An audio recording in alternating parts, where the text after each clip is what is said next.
How's it going, everybody? Happy Friday. So, today I wanted to talk about the market of Phoenix, Arizona, which, as many of you know, struggled big time in the last real cycle, that is GFC.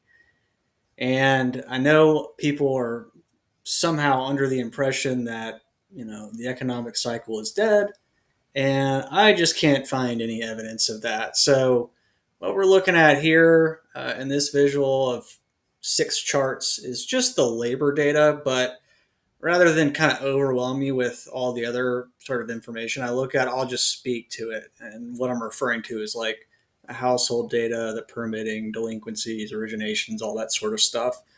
So, when it comes to like the building permits, I mean, they're textbook recessionary. They're coming down fairly significantly. And I know people will say, well, hey, there's a housing shortage here because, hey, they don't build enough or this or that. And that's just complete nonsense. You're basically suggesting that homes don't accumulate in an area because if you were to look at something like housing units per capita, it is in an uptrend, and that trend looks just like it does really at a national level. And usually, in most markets, that is the case because we simply have too many homes. They've just been misallocated. So when it comes to like the household data itself, what you will see is that the size of these homes tend to just be a little bit larger on both the homeowner and renter side. I mean, this is a predominantly, I mean, it's got about, I would say, an average home ownership rate. I want to say it's like around 65%. Uh, but the other thing, too, is not only are the households themselves just a little bit larger in size, but they're also just a hair uh, younger in the aggregate, too. So, there are typically implications for something like that when you start to think about earnings, because just if you have just more young people in general, maybe just a tad more, they tend to earn less, and that will show up in something like various shelter costs relative to income, so rents to incomes or homeownership costs relative to incomes. And anytime I see, say, like on the rent side, like more than 50% of households, renter households, are paying 30% plus of their income towards rent, that's usually not a great sign. That's what's happened here in Phoenix. And again, they just don't make much money out here. And really on the home ownership side, if you're thinking about homeowners with mortgages, I mean, it's around the national average, and it's sort of heading in the wrong direction in terms of uh, the share of homeowners with mortgages that are cost burden. It's around 30%. Uh, but I would just also say too that a market like this, and you will typically see this with a market that may just have a slightly, either they're just poor, or like maybe they're just slightly younger when it comes to home ownership, just more of them will have mortgages. So around, I want to say only like 33% of homeowners, give or take, don't have mortgages in this market.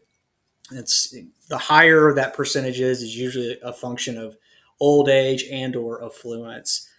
And again, we're just kind of like seeing slowing household growth. It's more apparent really on the renter side than the homeowner side for the time being, although it is slowing in both instances off of really the COVID frenzy. So that's just kind of like a fancy way of saying that the COVID stimmies are wearing off.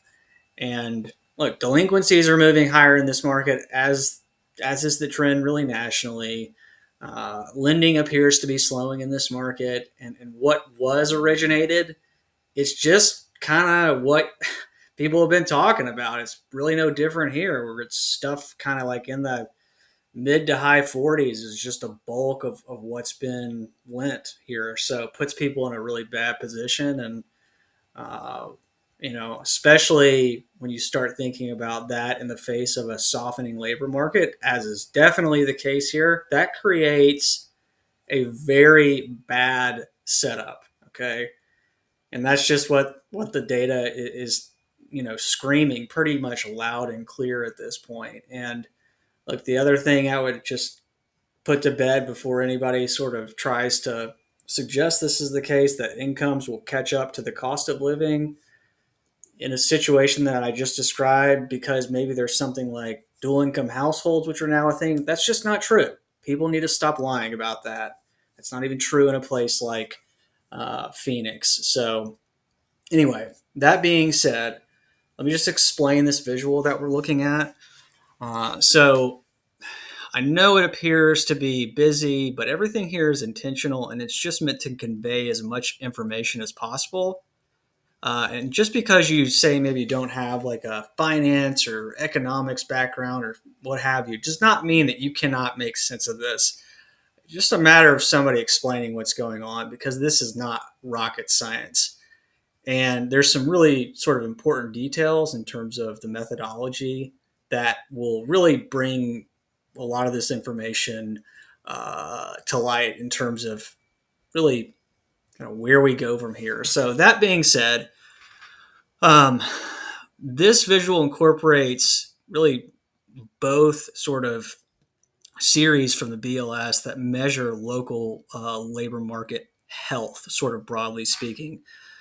So, what I'm really saying is this visual includes the unemployment rate along with a 36-month moving average. That comes from the LAUS, otherwise known as Local Area Unemployment Statistics. And think of this as like the household survey, okay? And the household survey, as the name suggests, is a household facing survey. So this actually captures, say, like where like somebody lives. Okay. Now these other five charts, um, this one, this one, this one, and this one, those are actually from the Establishment Survey, or otherwise known as CES, Current Employment Statistics. And that, as the name implies, is an establishment or employer facing survey. So it captures where the employer is located. But most people live in general where they work. They may not live, say, in the county in which they work, but just in general the vicinity. And something like the establishment survey, it doesn't make a distinction for multiple job holders, part time, full time, anything like that. It also doesn't capture folks like the unincorporated self-employed, and it seems kind of like in the weeds, but it matters from the standpoint of like gig work. Uh, and even the BLS has referenced the fact that they have not necessarily done a good job of tracking gig work as well. But look, I'm showing the unemployment rate down here because everybody thinks it's the bee's knees, but when in reality it is just one measure of overall labor market health, and people tend to look at that thing in isolation, which is just a giant mistake. And I wish there wasn't as much emphasis on it, especially when folks don't really even know, say, what qualifies as somebody being unemployed or even in the labor force. Okay, that being said, let me just kind of go over these visuals and give you my 2 cents. All right. So starting up at the top left, NFP, that stands for non-farm payrolls. So when you hear monthly at a national level, they're going to quote, hey, jobs increased by X for the month of April. It was like 177,000 at a national level. That was seasonally adjusted. Everything here is not seasonally adjusted. I'm not a fan of that, but it would come from NFP. Okay. And what I'm showing here is a stacked bar chart. And rather than just show it as a line, I'm showing really the composition of jobs. And what this is telling you is that obviously something like private education and health services has just more jobs than mining, logging, and construction, okay? Because it just takes up, each one of those groups takes up a different amount of space. And by the way, the legend for all of these identically colored charts is right here, okay? So these four charts, it's right here. Um, so if I look at this same information, and by the way, this is all the way back to 1996 through March of 2025. If you look at this just year over year, also as a stacked bar chart, you're really seeing where headcount is dropping off, and it's dropping off rather sharply. And what you notice typically, uh, like when you're going into a recession, is that in general, you'll have very lopsided job growth. It tends to be biased to something like healthcare and government, and private education and health services, primarily healthcare jobs. You see it here, you see it here, and you see it really here on steroids. And there's obviously been some revisions in this data. But okay, that being said, long term view, now it's short term view. And let me just kind of really quickly zoom this out just so you understand fully what we're looking at here. The reason I say it's zoomed in is because it's so hard to see these trends because of these fat tails related to COVID, where we basically shut down the economy. So that's why I really think this software is helpful in making sense making sense of a lot of these trends, both long term and near term. So, like I said, I was referencing um, this is long term. Now I have that same information just without the legend again, show very near term. So again, it's zoomed in.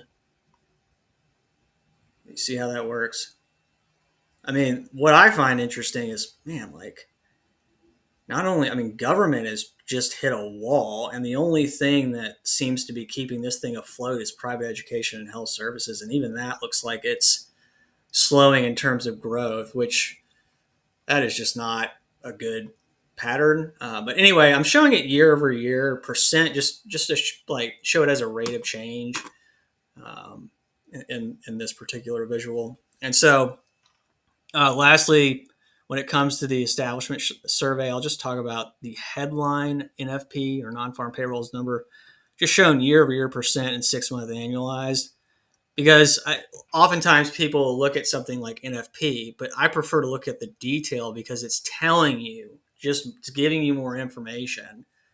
Um, but this is what it looks like at an aggregate level. Okay, this is like total non-farm payroll right here, and you're already in negative territory, right? I mean, if you're looking at it year over year, so it's just not great.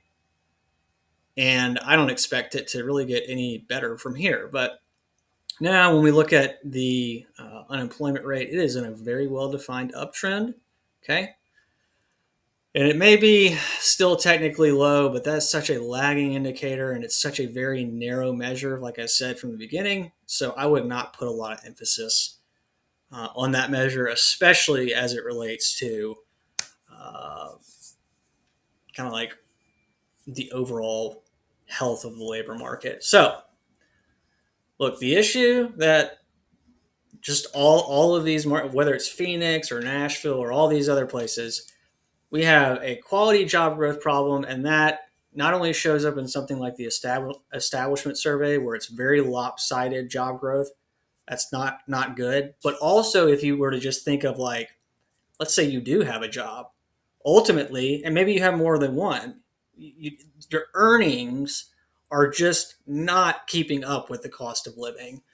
And if you've looked at something like the household survey at scale, things like multiple job holders, part time, full time, all those sorts of things, it's just not great. So, yeah. Anyway, look, do with that what you will, but the only thing that should really matter at this point is just the numbers themselves. So, anyway, that's all I got, guys. Have a good one.